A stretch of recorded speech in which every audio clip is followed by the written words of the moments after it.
Hey everyone, it's Rob Z, and today we're going to reset my worm beds. I'm going here.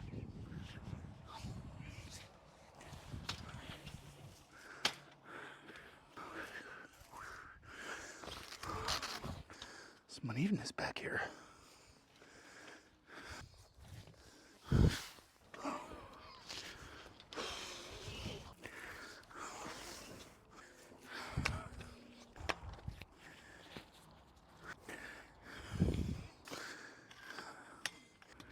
Come on.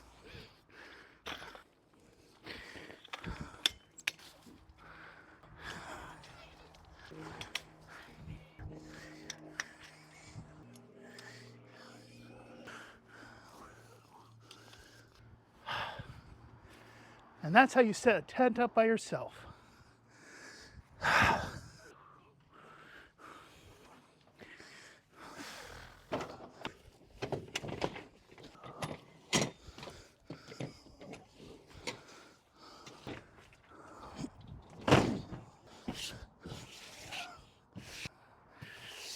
Okay. Before we get going though, we're going to need to prepare some cardboard for the new worm beds.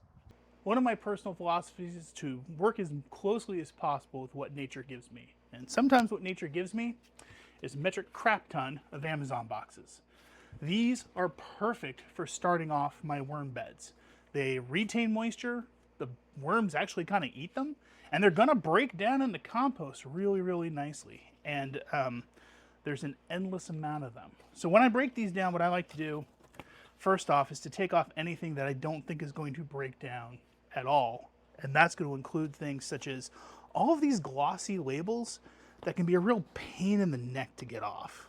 Sometimes they come off, if they're the really nice big labels, they can come off in one shot, and that's lovely. And sometimes you got to pick at them a bit. If you don't do this, they're just going to wind up taking up space in your compost. I don't worry too much about the tape because it's mostly paper and mostly compostable, so I leave this on. But if it's anything like the kind of plastic packing tape that you often find, I mean, these are specifically Amazon boxes, but I use anything that doesn't have a lot of colored ink, and certainly anything that doesn't have glossiness on it. That's because that's going to contain a bunch of waxes and a variety of, color chemicals that we're probably being a little too paranoid about if we're being really honest. But still, why when I have so much natural straight up cardboard? What I then like to do is break the cardboard down into strips that can then fit into my shredder here. And this is just an old shredder I bought a long, long time ago with the intent of like shredding old bills and documents and stuff. It's a Fellows DM10C. I'm not going to give you an Amazon link because I sincerely doubt they still make them. You can find something equivalent as long as it can handle the thickness of the cardboard, which is going to be, let's call it 10 sheets of paper, maybe 15 sheets of paper. You're good to go. It does have a tendency to overheat. Just watch it. But the first thing I do is I take that cardboard and I cut it into strips. And then I just start feeding it in. Oh, yep, nope, it's already on. Right, it's on. There we go.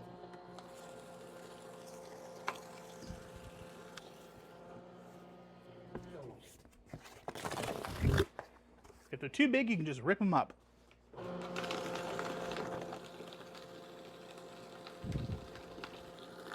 Now this is not just for doing worm bins. You can break this cardboard down, throw it into your compost pile. It's a great source of what they call browns, which means you need to have a lot of nitrogen to break it down.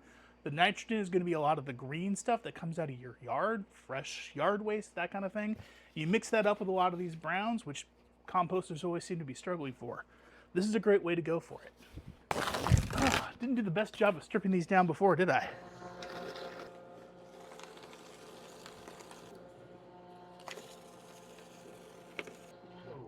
I do have this shredder lubricant. I actually lubed this fairly recently, but I think I'll go ahead and just give it another quick one. It's basically mineral oil. It'll break down. I'm not too worried about it going into the compost. But also, perhaps more importantly, it helps keep things moving.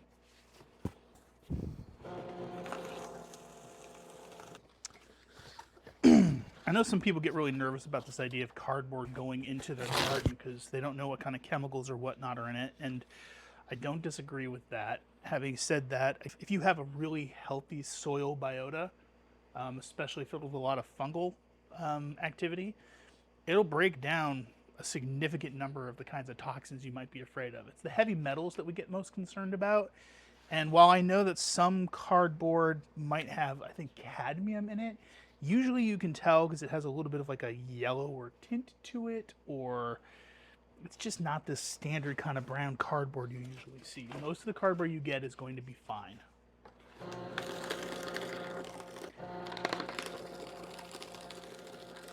By the way, if you disagree with that statement that the cardboard is going to be fine in my compost, like if you're telling me that actually, Rob, it's dangerous, it's going to add these kinds of toxins, I want to hear that.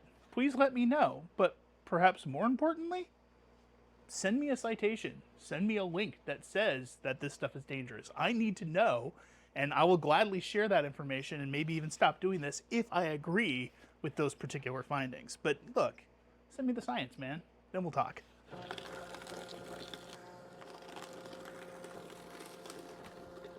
It's got a lot to break down. You call it tedious. I call it meditative.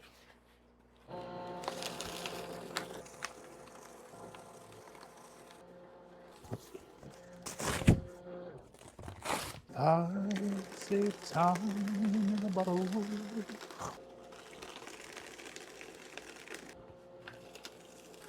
While I'm breaking this down, maybe I even explain a little bit why cardboard is compostable to begin with. I mean, let's keep in mind, cardboard is basically just a bunch of wood fiber that has been stripped from the wood. It's more or less straight up cellulose that may be mixed with some binders.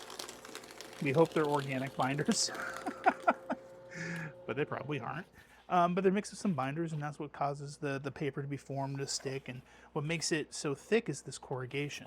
And actually, cardboard has a lot of uses out in the garden. Not just in terms of creating worm bedding, not just in terms of putting it in compost, but one of the things we're going to do a bit later is I'm going to try to start a black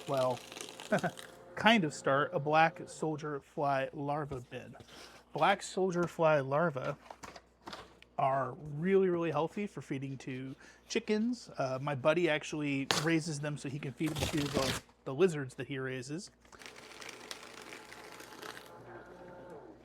Oh, we're there. So I shredded a good amount. That is what we have. This nice, beautiful, fluffy cardboard that'll break down beautifully. I will say this. It kind of gets everywhere if you just spread it in the garden. So don't just spread it in the garden. You need to break it down first. This is a man speaking from experience. I thought I could use this as mulch. Not really. So now we've got my worm bedding. This is not the permanent place for the worms. This is going to be used for something else, but we'll put the bedding in here to hold on to first. Now, let's go get the worms and figure out how we're going to transfer them over.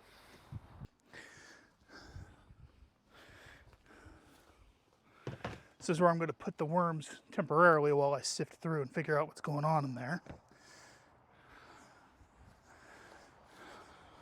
Oh!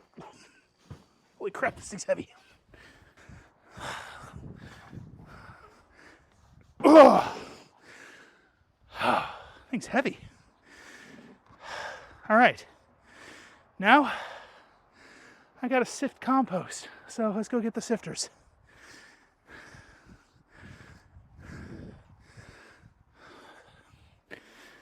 Whew.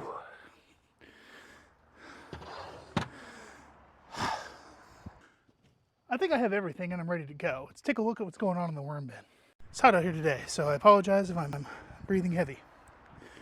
So my worm bin has been in operation now for probably about 2 years. As you can see, I haven't taken the best care of it. Some big dry spots, there's some still stuff breaking down. But if you dig a little bit, there's still some pretty good young, healthy worm activity in here. Actually, temperatures around here have been pretty insane, and I had a bit of a scare where I thought this entire thing had completely dried out. And it turns out, no, it didn't dry out, or it didn't completely dry out. least not enough for the worms to not make a comeback, because these little guys are resilient. So what we want to do is we want to move them to a home where they have a little bit better food. They don't have this kind of mat down here of compost that is actually retrievable and useful for me. I've just actually never really harvested from this because, well, frankly, I didn't really know how. But now I've got these little guys, and, well, let's get rolling and see what I can do. All right. Really, the first step needs to be to prepare this bedding. Now, this is not going to be their permanent home. This is going to be a temporary home for them while I rehabilitate their actual home. But they're not going to want to be in this awful dry stuff. And yeah, I'm going to be a little rough with them probably, but they're worms. They can handle it. It's totally fine. So why don't I go ahead and get some water in here? You want this to be about 80%, what they call I think they call it field moisture, field dampness. I can't remember exactly what that means. Basically, you want it so wet that when you start to squeeze it, some water comes out, but almost none comes out. So let's go ahead and get on that. To make this easier on myself, I got myself my draining bucket. I drilled a bunch of holes in the bottom. The idea obviously here is I can throw whatever I want in it, get it nice and watered. And you can see this also comes courtesy of Dunkin'. If you go up to your local Dunkin' Donuts or food place that gets a whole bunch of bulk stuff in 5-gallon buckets, they throw these away. They just throw them away. So go make some friends, and if you need some 5-gallon buckets, they'll usually give them to you for free. It's pretty awesome. Got more than I knew what to do with when I did this. Again, sometimes nature just gives me a bunch of good stuff. Nature. Human nature.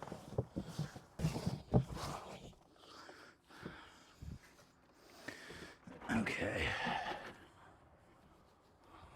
Got it? Okay. All right, I'm going to do this probably off camera because it's just easier for me. Besides which, do you really need to see this part? So what we're going for here is a moisture. You see how it's dripping out? That's too moist. If I squeeze it out a bit though and get it to the point, it's too much. But what you want is enough that it kind of seeps out without really dripping. It's hard to see. It's hard to get that here.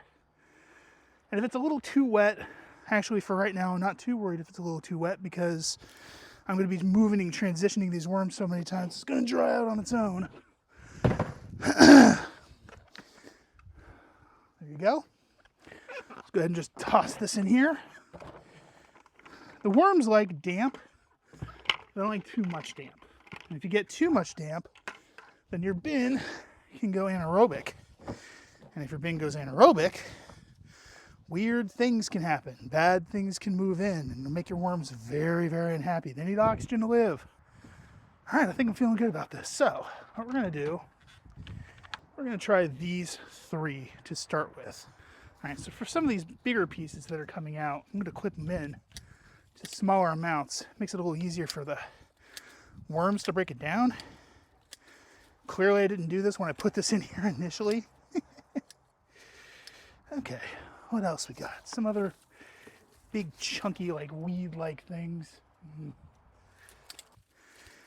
Now here's something that you might get a little freaked out about. I do this without gloves. Why do I do this without gloves? I'm a very tactile guy. I like to be able to feel what I'm doing. I'll be able to feel what I'm getting in there, and it helps me understand how moist it is, how much things need to break down in there. So I actually don't mind it. And I clean my hands really well when I'm done with antibacterial soap. So I don't worry about it too much. So I'm just moving some of the bigger chunks in here. The plan is to sift using these. I think these 2 are the ones that I actually want. Hopefully this one is going to sift out worms. Maybe this one will sift out the eggs and keep the eggs in there. And then anything else that's smaller becomes compost, which will go in here. That's the plan. How successful are we? We'll find out. Whoa, okay. Every once in a while in your bins, you find stuff growing. That would be from an avocado pit. I have an avocado growing over there in a pot that actually came out of this particular box at one point. There's a lot of big chunky dry pieces in here. Like I said, it got really hot recently. So I'm gonna have to break these up with my hands a bit. Okay. This is kind of gross, right? It's like some kind of rotten food. I can't even identify what it is. But I don't mind this. I don't mind this because, like I said, I know what's going in here. Okay, wormies. Here we go.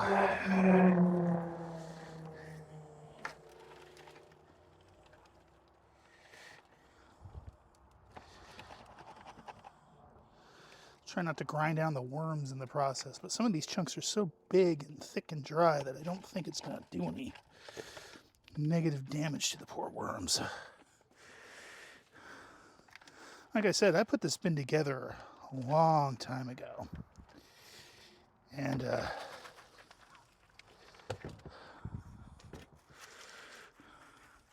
I'm glad I did. It's a good bin. It worked out really well.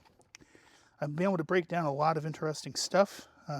Food scraps, lawn stuff. I've never actually once done this to recover the compost I'm making, though, which is kind of the whole point of this. Well, part of the point. Part of the point of putting together a worm bin is so that you can start creating compost, aka dirt, for your garden. See, I've got little eggshells and stuff in here that probably could stand to be cracked up a bit better. By having this really healthy soil that is basically taking the food scraps that you have tossed out that still have nutritional value, the worms eat that. They excrete nutrients that they don't break down, but are still actually allow for bioavailability for many nutrients for plant matter. So what we're actually, and of course, I say plant matter, it's not just the plant matter though, it's also for soil health, for the microbes, the fungus, etc., that actually also feed off of basically the worm poop, aka worm castings. Look at them go! So you can see in this first top layer is a bunch of stuff that's not fully broken down, bigger worms. I'm sifting it through, trying to get as much of the small stuff out of there.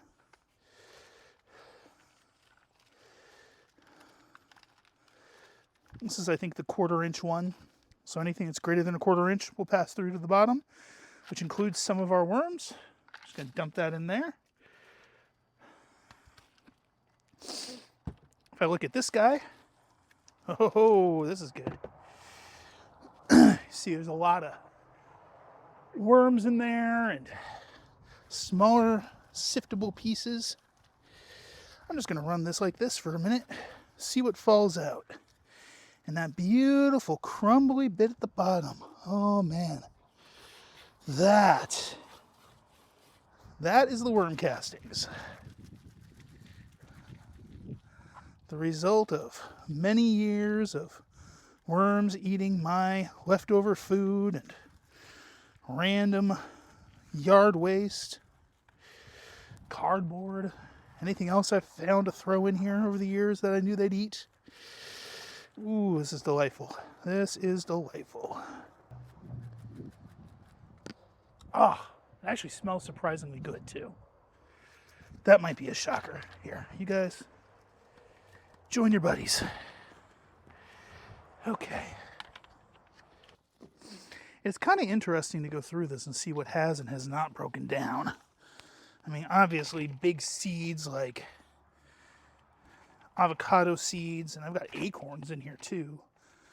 I was trying to forage for acorns locally. I live in California. I'm surrounded by the exact same kind of oak trees that the Native Americans lived off of. So I'm very much interested in trying to understand native foodways. I feel like European conquest wiped out way too much knowledge that we're spending an awful lot of time trying to recover. It's kind of a bummer. I mean, it's not kind of a bummer, it's a bummer. Seeing what falls through here. If I get too many big chunky things in my worm castings, I'm not too concerned. think. Okay. Feel good enough with that.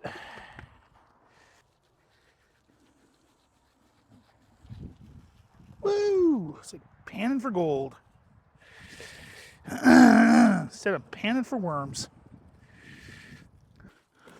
Oh, wow, yeah.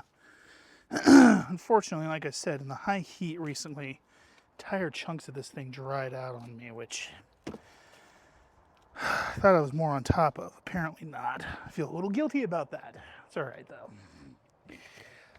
That's why we're fixing it. That's fun. There's potatoes grew in here. So there are some of these little baby potatoes popping up here and there. Totally edible, by the way. There's no reason I wouldn't be able to take them and eat them if they were big enough. I haven't found any that were big enough. I mean, so far, that's the biggest one I found.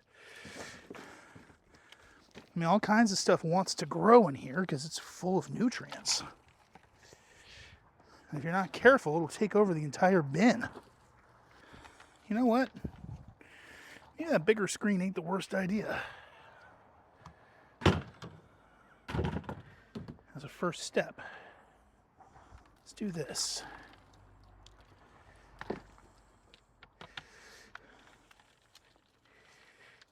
That way we basically get a little bit better discrimination. Because again, my goal is not to take out the worms. The worms are going to wind up back in the worm bin. That's where I want them. Ooh. Okay. So these are reg wigglers. I think they're also known as tiger worms. They are a type of worm that doesn't actually dig too deep in the soil. They stay pretty shallow, and they eat mostly the duff, which is the leaf matter that falls from the trees above, and then they break that down, but they don't go much deeper than that. So you don't really need to have a deep worm bin. You actually want more of a shallow worm bin. If it's too deep, they're going to stay in the top, and they're not going to break the stuff that's on the bottom down too quickly. They're very hardy. They're insanely hardy.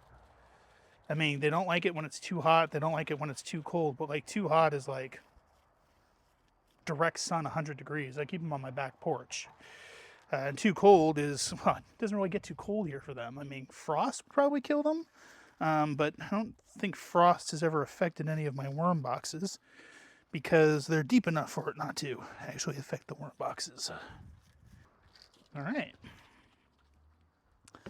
Getting some, that's nice. That's nice crumbly stuff right there. A couple worms still hanging out in there. I think I'm going to have to go through and re-sift this, but I don't see that as a problem. How else am I going to spend a lazy Sunday afternoon? So far I haven't seen anything in here other than worms. I have 2 worm bins. This is the primary worm bin, the one that I care the most about making sure is nice and clean and safe. As much as I have. The other worm bin is part of a larger system that's an experiment that I've been running for a while. And in that particular bin, unfortunately, it got too wet because my experiment was wrong. Or at least my hypothesis may have been wrong, which is that I could just let the bin sit in water. That's actually not entirely true. That wasn't the hypothesis, but that is kind of what wound up happening. So now I have an over wet bin that has been taken over by black soldier fly larvae. I actually don't have a problem with that. I like black soldier fly. I want black soldier fly. I don't have chickens to feed them to. I don't have anything to feed them to. But they're fantastic not pollinators. They're fantastic composters. They'll eat pretty much anything you throw at them. And they'll break it down very quickly. Far more quickly than these guys will. Far more quickly than the worms do. So I'm thinking I'm going to take them out of the current bin that they're in and then put them in here when I'm done with all the sifting. And if I can rescue any worms that happen to be living in there still, which maybe, well then that's a big bonus. I'll take that. That would be a good thing. The reality is, this stuff's pretty well broken down too. I don't really need to go deeper than this. I just don't want to lose any worms. I'm trying to be thoughtful about my little wormy guys, since I have been so thoughtless about them for so long. Can you hear the guilt in my voice as I talk about my worms? God, I love my worms. They're my pets, kind of. I mean, I don't name them, but I do care about them, and I love the fact that I have them. I don't think there's anybody in my life who's surprised that I grew up to love worms and fungus and weird stuff like that. Okay. So in an attempt to keep the worms from like escaping and everything or whatever, I put this in the bottom of this bin. Didn't work out. That's a piece of shade cloth. They got right under it right away. It kind of got lifted up right away. I gave up. But these guys, here, put them in there. Give them a chance to escape. They're not going to like the light. And that's actually it. The reason that we're under this tent right now is because they do not like the light. And I don't have any room on my patio to do this at the moment. So I'm trying to minimize their trauma as much as possible. But they'll be fine. Trust me, they'll be fine. The occasional fruit sticker. I don't know what to do with that. Throw that there. Take your fruit stickers off. They don't break down. Look at that. Look at this.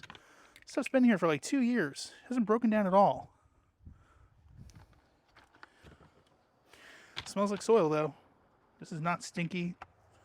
This is not nasty work at all. This is actually kind of joyful work, really. I mean, I am seeing how my worms are doing. I'm seeing the bottom of this bin for the first time in like 3 years. We're going to dig into it. I'll show you how I structured this thing.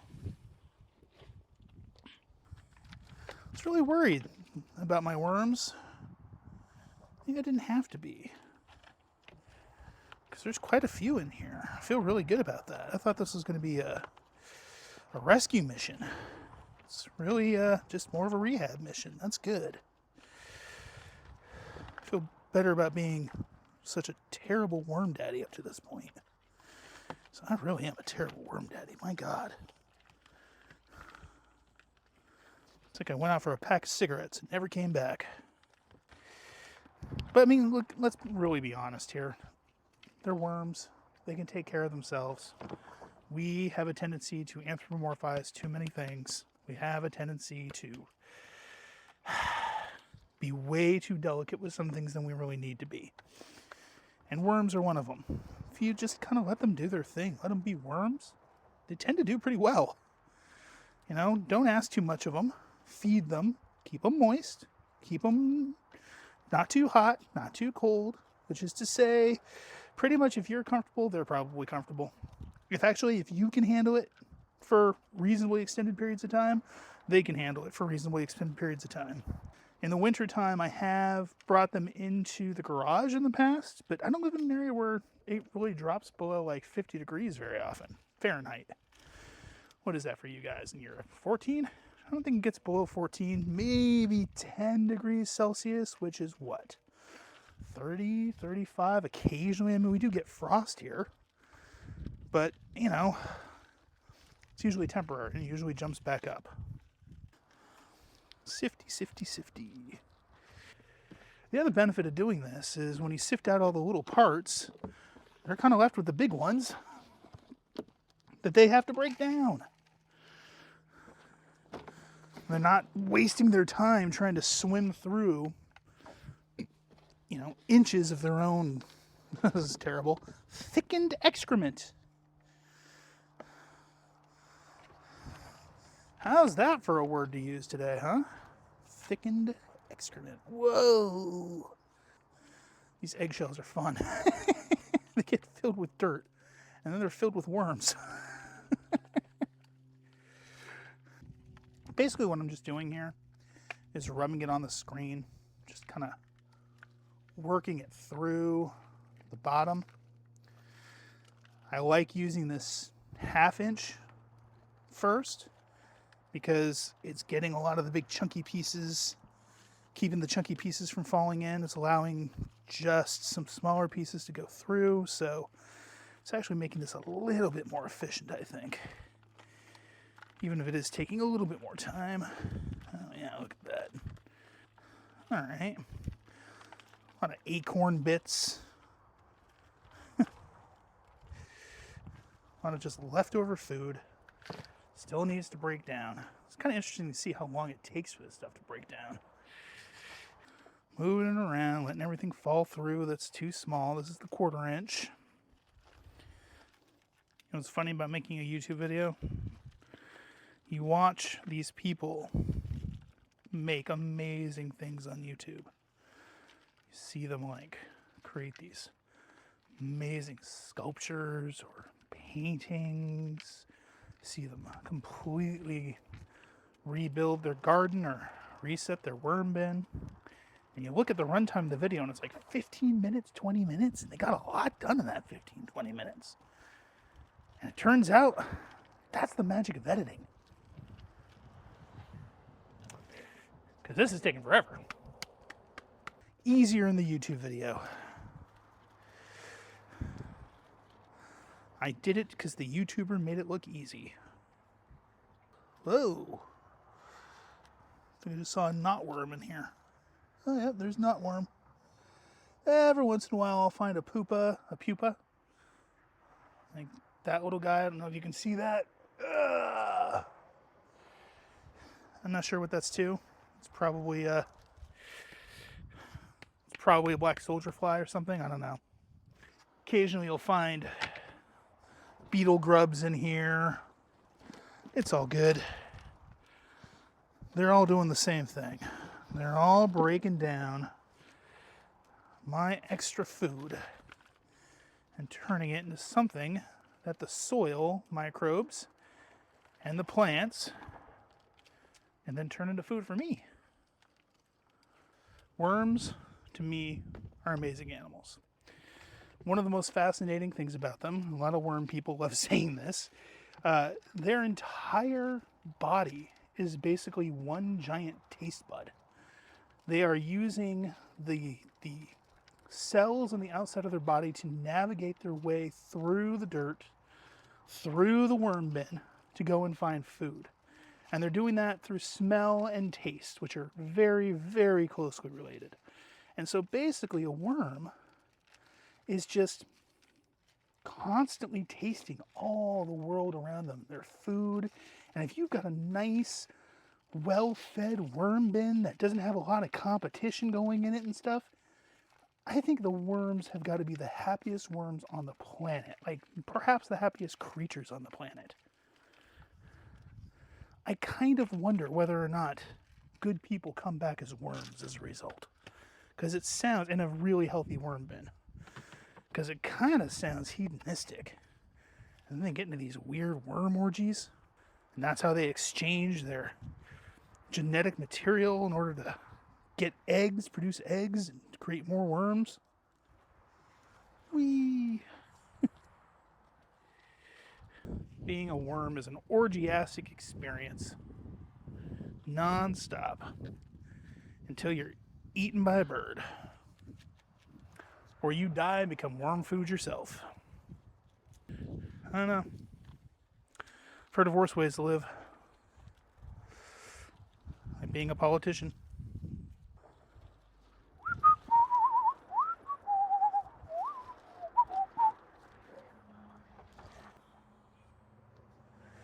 Ooh-wee. Now we sift, but ooh. That is lovely.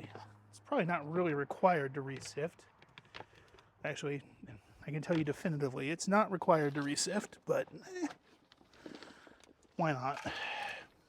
All right, we are at the bottom of this. Ugh. Kind of. So I'll sift this out. I'll show you how I built this worm bin.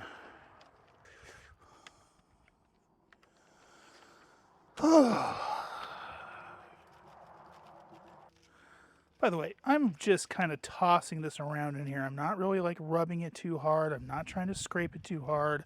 I don't want to hurt the worms. I'm just trying to kind of gently toss them about and let the small bits fall down to the bottom and into the screen. Whoa, let's not knock this off. Whoa, now this is heavy. Good. Heavy with worms. All right. Last one for this bin. And that's that. Okay. Well, look, that's not a bad haul. It's actually not a bad haul at all. Dang. Because this is not the pure dirt. Oh, look, a beetle. This is extremely nutrient-rich worm castings, the stuff they've already broken down, the stuff that's ready to go and be mixed in with whatever soil mixture you happen to do. It's quite lovely. And it really does work. I actually, in addition to throwing it into, here I'm gonna get some of this gunky stuff at the bottom. In addition to being added to your soil and to your compost and stuff, you can use it as a top dressing. Just take a good healthy handful and put it around the base of your plants. You can turn it into a compost tea. It's another thing that I do, which is you take a good healthy chunk of this, throw it in like a mesh bag or even directly in some water, however you want to do it. Let the water break down the nutrients, because a lot of these nutrients are water soluble. And then if you strain the water off the castings and you go and you feed that to your plants, it becomes a really nice liquid fertilizer. And trust me, it works. I have a pretty good garden out here, and that's kind of, I use that fertilizer, and I occasionally use an all organic granular fertilizer that consists of like bone meal and blood meal and stuff like that. But this stuff really works nicely. I actually noticed that after I water the plants with it, they all seem to respond really well. They get a little greener and they stay a little perkier longer. They're also more resistant to disease. That's supposed to be one of the benefits of worm castings, is there's a lot of humic acid that can get formed in here, a lot of other things, bacteria and it's a little worm, bacteria and fungus and stuff like that that can actually potentially help plants heal themselves. So this becomes a really critical part of your plant regimen over time. Okay, so let me show you my worm bin. Years ago, I went to like a Big Lots or whatever, and I got me a whole bunch of plastic bins. These are way too deep. You do not need these to be this deep. I only get them probably about halfway full, if I'm honest with you. The better bet would probably be getting these kinds of things. These are cement mixer. That's what they're for, to be able to mix cement or what have you in here. They're nice and shallow. They're pretty big. I could build a shelving unit and have a bunch of these in there, and that's potentially a future project. But in the meantime, I started this as quick and cheap and easy as possible, and I actually think I had some of these buckets just lying around. I don't think I bought them specifically for this. As you can see, I have 2 buckets. So, and I have a strangely non-standard system. I drilled holes on the bottom of this one to allow for drainage. And the idea was also to allow the worms to migrate to another one of these. So this would be a 3-bucket system. The idea behind that is 2 of them have holes drilled in them big enough for the worms to go through. You have one, you start it off, you put your bedding in, you put your worms in it, you put all that stuff in it, and then you let that run for a while. And once they've broken everything down, you take another bucket with holes in the bottom, you put it on top of this, you fill that with fresh food, fresh bedding, and you wait for the worms to migrate from the bottom to the top. I've tried that. Doesn't really work great for me. This screening method to me seems a lot better, and it more reliably produces the kind of finished looking compost that I actually want. So I kind of like this. So I wound up sticking to just these 2 buckets. However, they used to be stacked on top of each other. And I did that so that they just would go directly into each other. Now, what I've done, that created an anaerobic environment. So I put 6 bricks in the bottom of this thing, which is why it's so damn heavy. These 6 bricks keep it from the bottom. And what it's actually done is it's created this amazing amount of airflow. There's even a little, I have a little drainage plug in the bottom. so that if it gets too much water, it just drains out the bottom into a bucket I have under there. But these 6 bricks keep it elevated, so it allows air to flow all the way around. And yeah, we do occasionally get some worms that decide that they want to live on the bricks. So I'm gonna go ahead and scrape these guys off. There's also this gross, disgusting, thick, yet highly nutritious muck at the bottom of this bucket that I think I really need to pull out. If I were to water it down, I bet you I'd be able to get some really good stuff out of it. Ah! Something just crawled on me.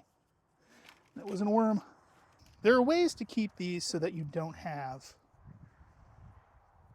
fruit flies and beetles and stuff like that. I keep it outside. I keep it pretty natural, so I kind of don't really care enough to not. I can spend my whole day putting my hands in worms, but the second I see a spider, I freak out. Ah! All right, good enough. So there's the gunk that's at the bottom. Definitely don't want to throw this gunk away. Ugh. Gee, Rob, that looks like crap. That's because that's what it is. It's worm crap. Yeah, it's dust. That's nasty. I ain't gonna lie. Still doesn't smell. Looks worse than it is.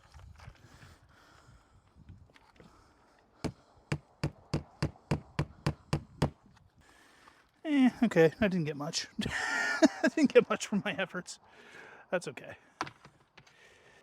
All right, let's go ahead and rebuild the worm bin. So, simple. I'll put my bricks back in. I just do 3 on each side to support the inner bucket. And again, I do that to keep the air circulation going between them. And we're going to get my bucket.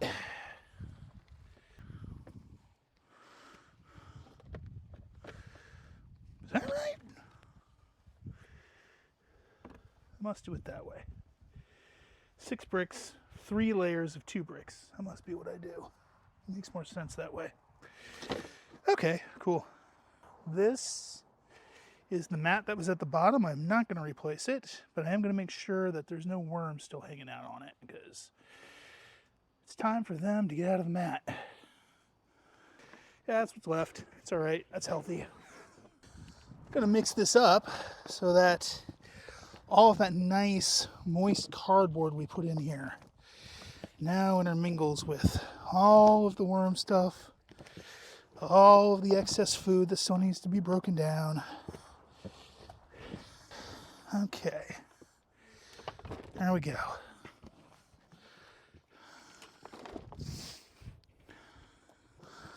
And the worms are buried in here. I see them scattered around, so they will find their new place and be happy. So don't do what I'm doing here and create too deep a thing. Now here's the kicker though. Because it has airflow going all the way around it and more or less has air and oxygen coming to it from 2 directions, they don't mind going to the bottom of this because of that. They're not going to get too oxygen deprived or anything. So I do find them, I mean, as I said, you saw them at the bottom of the second bucket, so they'll go all the way down to the bottom. Sometimes they just need a break from each other. I think we all need that occasionally.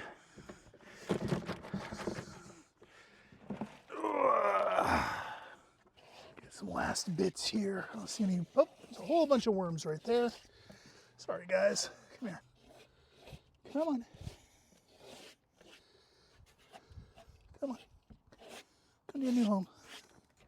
The fact there were so many babies in here was actually super encouraging. Okay. Well, that's the first bin done.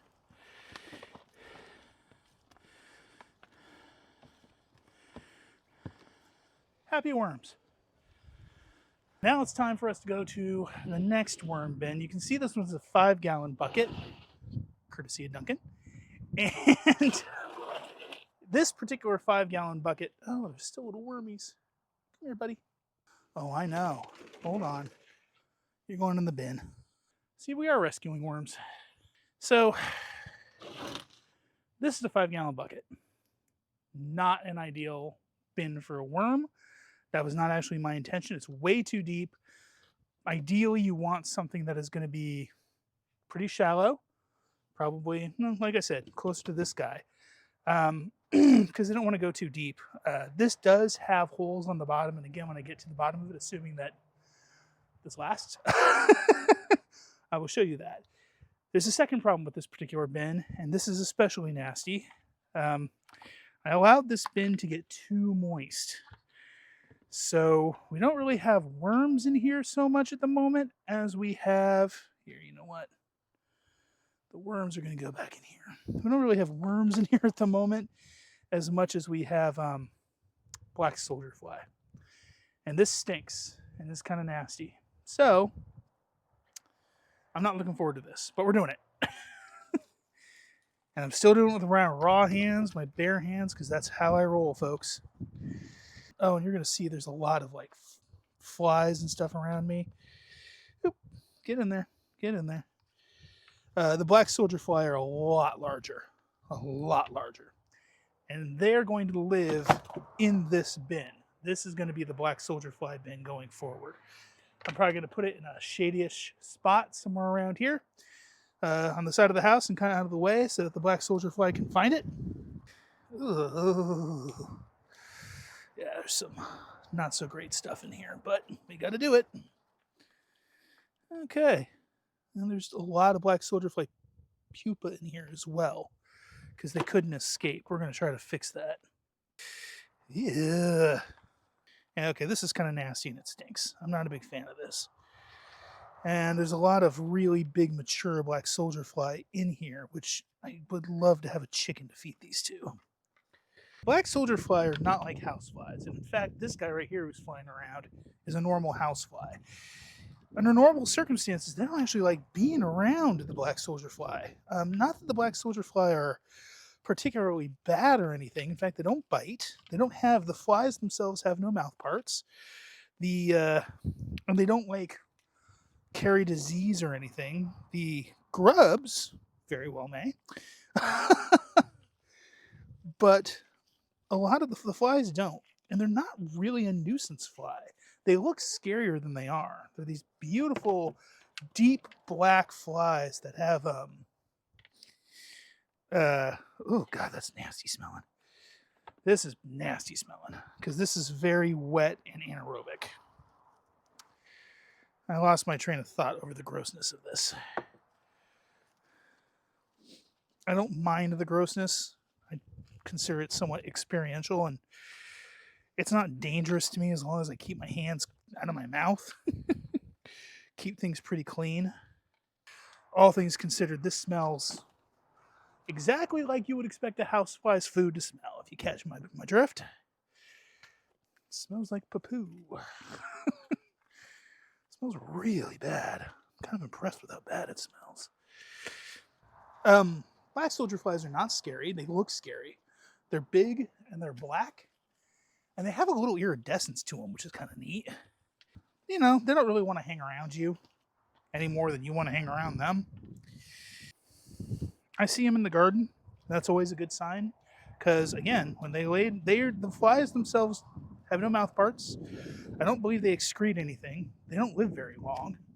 They only exist for the sole exclusive purpose of making more black soldier fly larvae, where they go and they lay their eggs in a fairly stinky, somewhat dry area.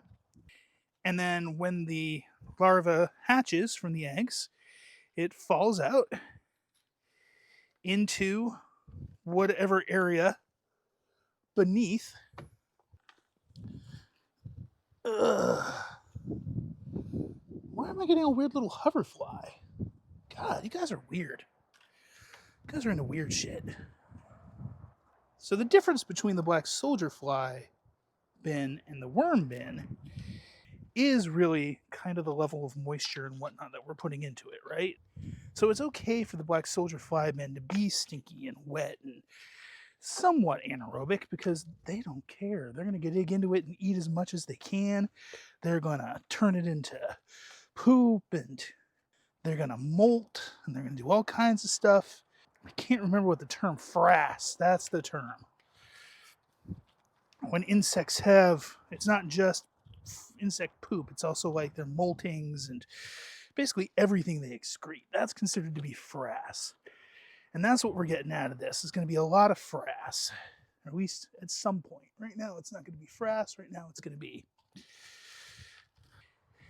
But if I let the black soldier fly go until basically the winter time when it's too cold for them, that might be the right time for me to then do one more like clean out, because they shouldn't really want to hang out in here. They should be done by then. And then I can dry this out a bit and turn it into actual compost. Right now, that's asking a lot. Yeah, I mean, a lot of this is just mud clump. Gross. Yeah, there's a lot of gunk in here. I'm not going to get a lot of compost out of this one. It's too wet. Yeah. So this was part of a system. As you can see here, there's this hose that's coming out the bucket.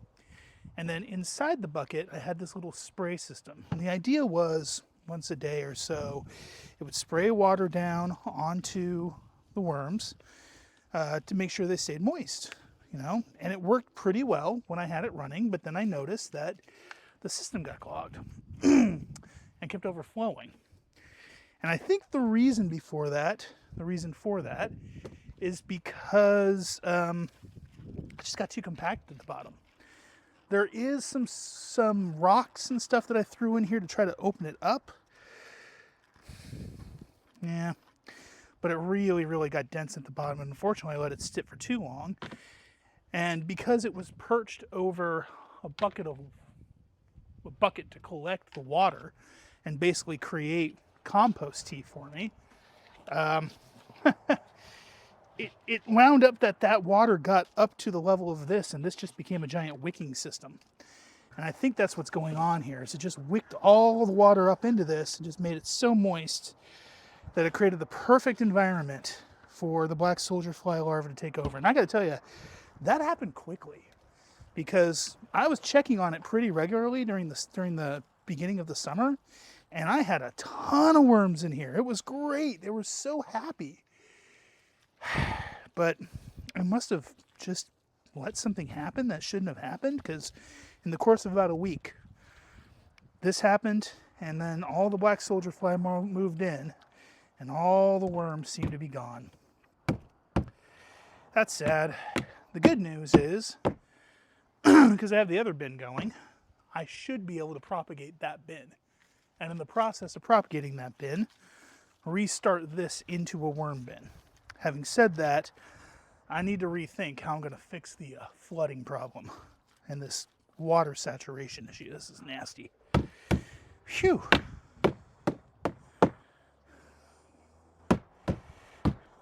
Really nasty. And there's really not much. I didn't get much dry out of this one.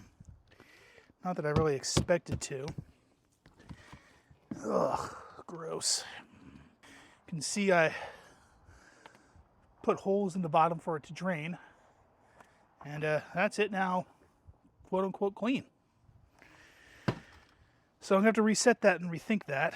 In the meantime, I have a pretty capable beginning of a black soldier fly larva bin that apparently the hoverflies like too. There's this hoverfly that just, you can't see him. He's too small and he's hidden in this box, but he's just, he's loving living in here. That's crazy. This guy is going to become my new bin for black soldier fly, which means I don't care how gross it gets. That's the whole point of it. What I want to be able to do is I want to be able to attract more black soldier fly to come in and to lay their eggs. So what I've done to help with that is drill these holes in the side. They're about, I don't know, a little over 1/4 of an inch. I just kind of picked the largest drill bit I could. And probably need to clean them out a bit more. They're a little messy. But the idea here then is the black soldier fly can come in and out of these holes. I got some of this cardboard from earlier. I can take chunks of it and kind of rip it off. I'm going to rip off some of this paper to expose the corrugation, because that is going to be where they want to go ahead and lay their eggs. The wire that I'm using for this is this craft wire. It's probably too soft for it. It's like 22 gauge. I use it for making small armatures for sculpture. And that's what I got. So it's what I'm using. I'm going to break off a bit of this cardboard. And then I'm going to strip some of the paper down to expose the corrugation underneath it. And the reason I do that is because then you open these little spots up for them to be able to go and lay their eggs. That's what they want, right? I'm going to take my little tool here, put a little hole right there. No big deal. We're doing super low key. I already cut some wire here. Snip this in half. Just going to run the wire through that hole and just kind of twist it. And I want this corrugated part facing outward, so I'm going to face it toward me, take the wire, shove it through the little hole here, just kind of let it act as a gentle little hook. No big thing. Boom. All right. I'm going to do that to all these holes. And then I'm just going to throw the paper right in here, because it'll get wet. These guys will probably break it down.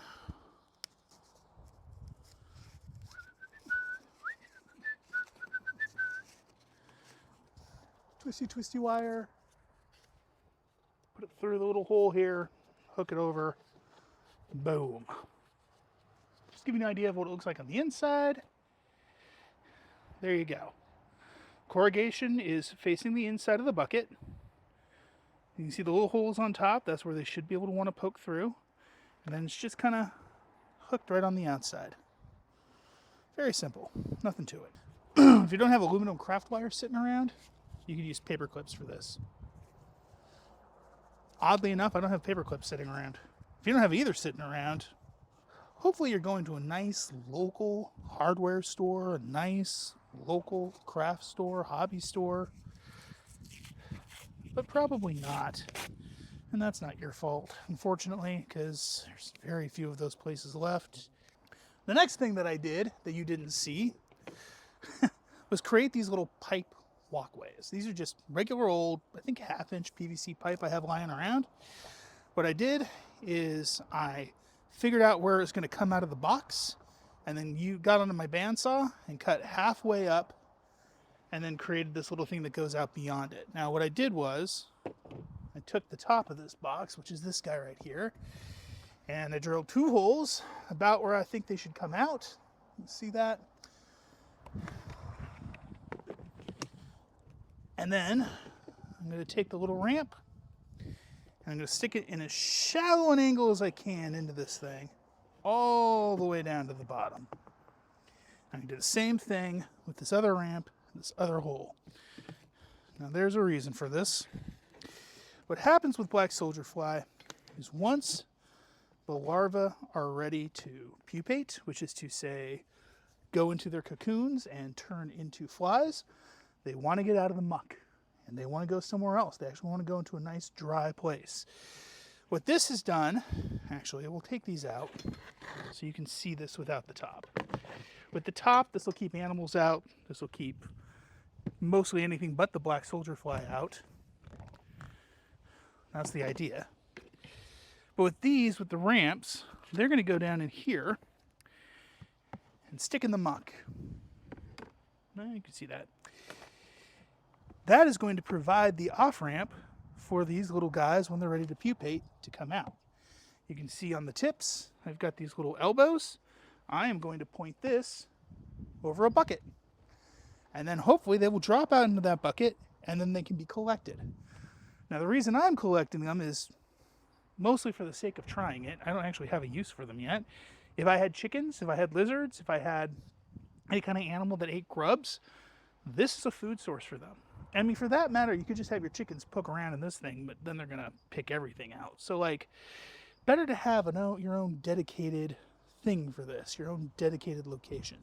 So I'll go find a bucket, and then I'll put this under it. Here, actually, we'll go ahead and do. Like I said, went on the bandsaw. I marked where it was coming out of those holes up here. Went, split it all the way up in half, and created a nice little ramp. All right, so this is my black soldier fly box done, which is excellent. So, why black soldier fly? Well, I just mentioned you can collect the pupa and then you can use that to feed your chickens or lizards or whatever you might be raising, anything that eats grubs. But also you can use that. They'll eat anything. They'll break down meat. They'll break down vegetables. They'll break down anything basically organic, and they'll do it at a surprising rate. So having one of these around, as gross and stinky and whatever else you might think of it, actually tremendously beneficial and a great way for you to be able to recycle nutrients from your scraps and from your garden. And not just recycle any nutrients, recycle all of your nutrients, like including chicken bones and leftover meat and that weird fuzzy green thing growing in the back of your fridge. Throw it in here. They're going to love it. They'll love it.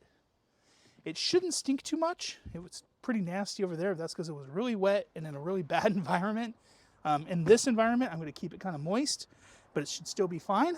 But again, I'm going to throw all kinds of gross stuff in here, and that gross smell is going to be the thing that attracts more black soldier fly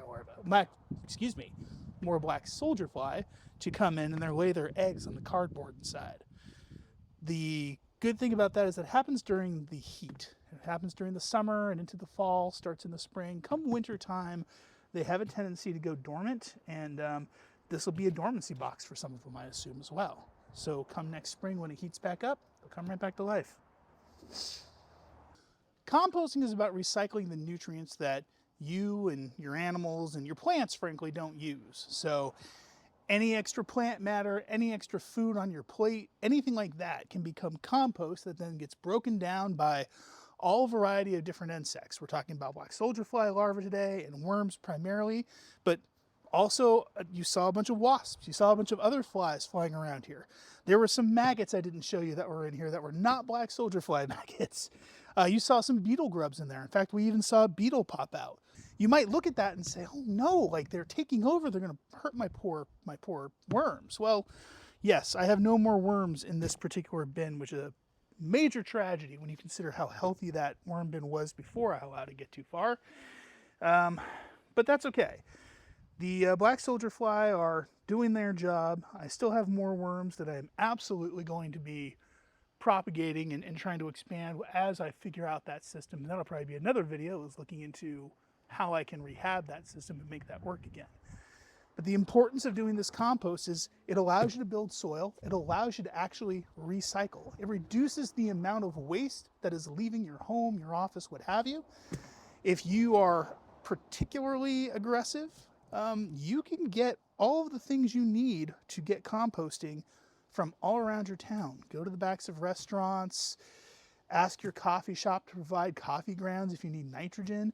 Like, there's a lot of, for lack of a better way of putting it, industrial waste around most of where we live. I live in a Bay Area suburb, very, very dense residential area. We have a big commercial area all kind of around us, quite honestly. So fast food joints, restaurants, grocery stores, all that kind of stuff. And you can see I've already used a lot of buckets from local Dunkin' Donuts. I've used a lot of cardboard from Amazon. I could get cardboard from practically any resource and use that. I can use and reuse a lot of stuff to get this stuff going. And that's really what the benefit is of this. Composting isn't just about creating soil. It's about reusing everything that you have in your garden to create cool, good things that will help feed you and your family and hopefully your community. Thanks for joining me. This was long and exhausting and smelly. But I'd be lying if I told you I didn't have fun. We'll see you next time.